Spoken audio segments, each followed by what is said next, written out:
And so it kind of orchestrated itself into them paying him. And they really, in a sense, if I'm the defense, they extorted this man. Real life.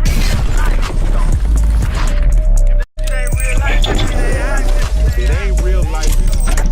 Just say real life street stars. Know what time it is. So with that being said, Judge Mathis was just stopped by TMZ. Mm-hmm. And he said, technically based on what has happened up until this point, he would give Puffy 3 to 5 years state time for the things that he was doing, the domestic stuff and things like that. But statute of limitations is gone on that. So they're talking, what the feds are looking for. But he said if this was a state crime, he would say, oh, yeah, he's guilty 3 to 5 years, call it a day. But the feds are seeking a bigger thing with this RICO.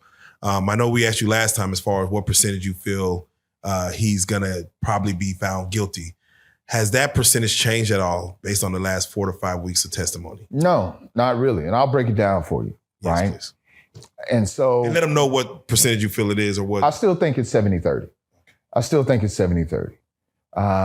Because you have all kinds of issues, and we'll touch on that. You got issues dealing with the black jury who the government wants off of the jury pool. Off of the jury.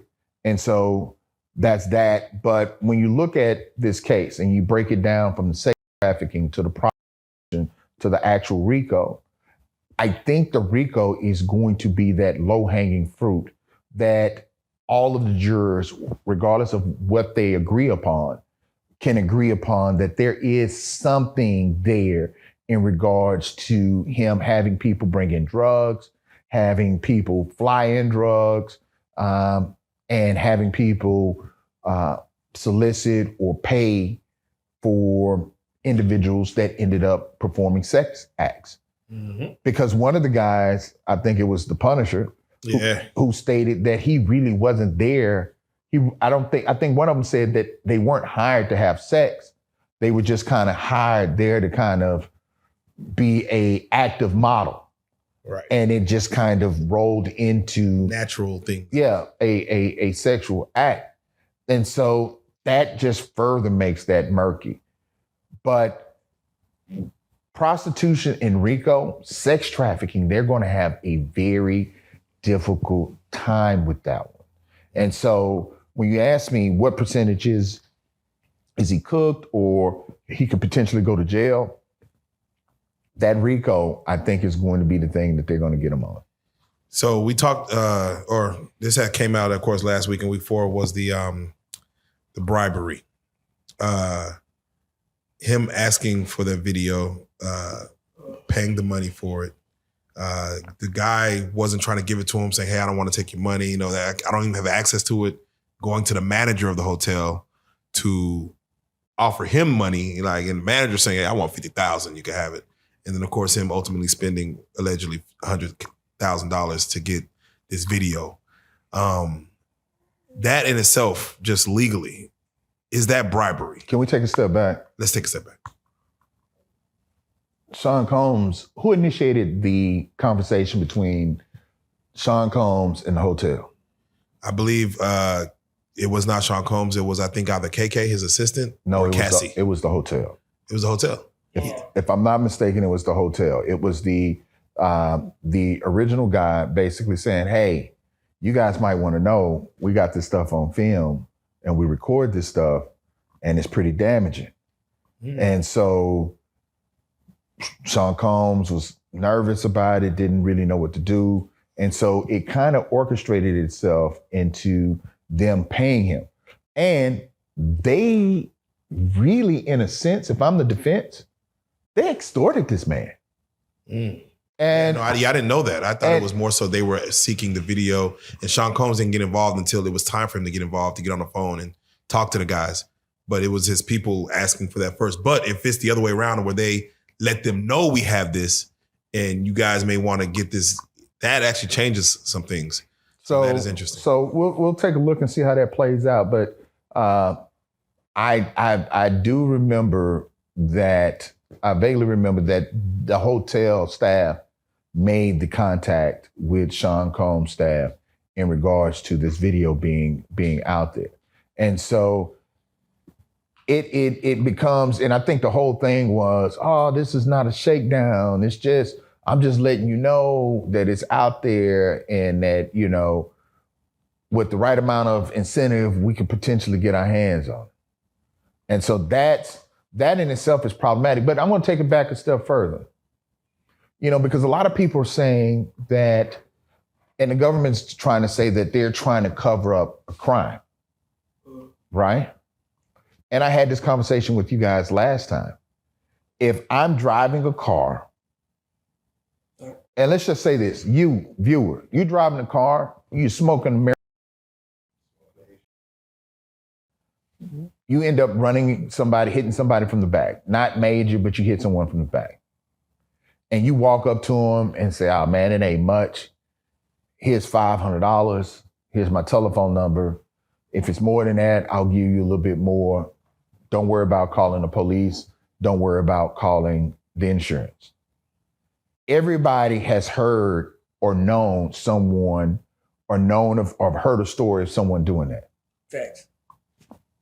That person is just as guilty as Sean Combs, because smoking is the first step in driving a car, is the first step of driving under the influence. Right. So you literally paid them not to call the police and not to report this, because you too could have ended up getting arrested if the police came out there. If they smelled on you, if they smelled marijuana coming from your car, they could have arrested you for driving under the influence. And depending on what state you're in, is driving under the influence or driving while intoxicated. And so that's where I think as a defense attorney, you kind of lay that track out there and make people say, there was no active investigation, so therefore I wasn't really covering anything up. Right. It'd be different if the police came knocking on the door and say, hey, do you have a videotape? And then I'm like, hey man, the police came by looking for a tape. Right. That's totally different setup. Right. So what crime did Diddy commit? Like, I'm watching this like, what did he do wrong? I mean, we're gonna definitely say the drugs, because they got the drugs from his home. They tested it. And everyone has spoken about the drugs that they use. The victims have admitted that they used drugs. Staff has said that he used drugs. They've said that they've taken drugs from LA to New York and all these different places. And so all of that being part of quote unquote trafficking of narcotics. It's still. How much drugs did they find? The thing is, it's not the amount. And let's just be honest, the drugs that they're talking about are felonies everywhere. We're not talking about 6 ounces of marijuana or something of that nature. We're not talking, because even a gummy is a felony in Texas. So those of you listening in other places, don't bring your gummies to Texas, because if you get stopped, you're gonna get hit with a felony.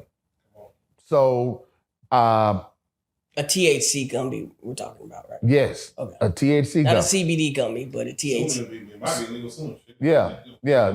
We've talked about that later. Texas repealing all of their CBD and THC laws. Oh yeah, I saw that on the news. But for the most part, no, man, you come here with a gummy, you trafficking. Right.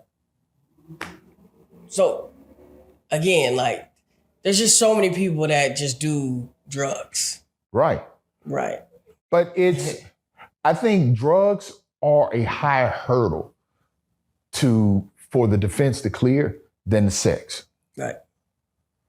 Is there any way that you could see, I know I've asked this before, but is there any other way that he gets life from this?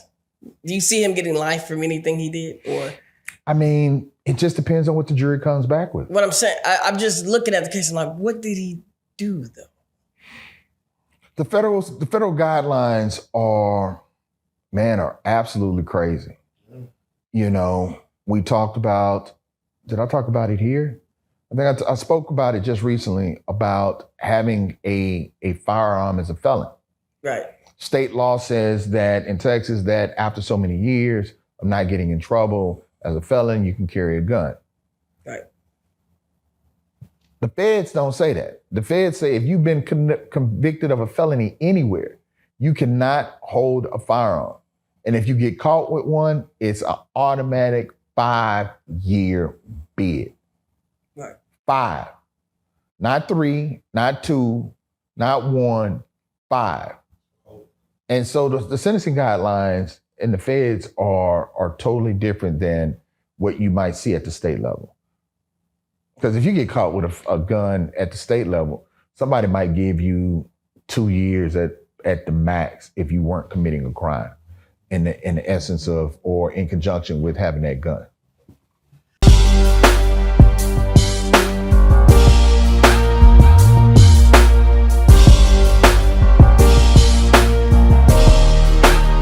Shout out RealLyfe Street Starz, nigga. Move. Hey.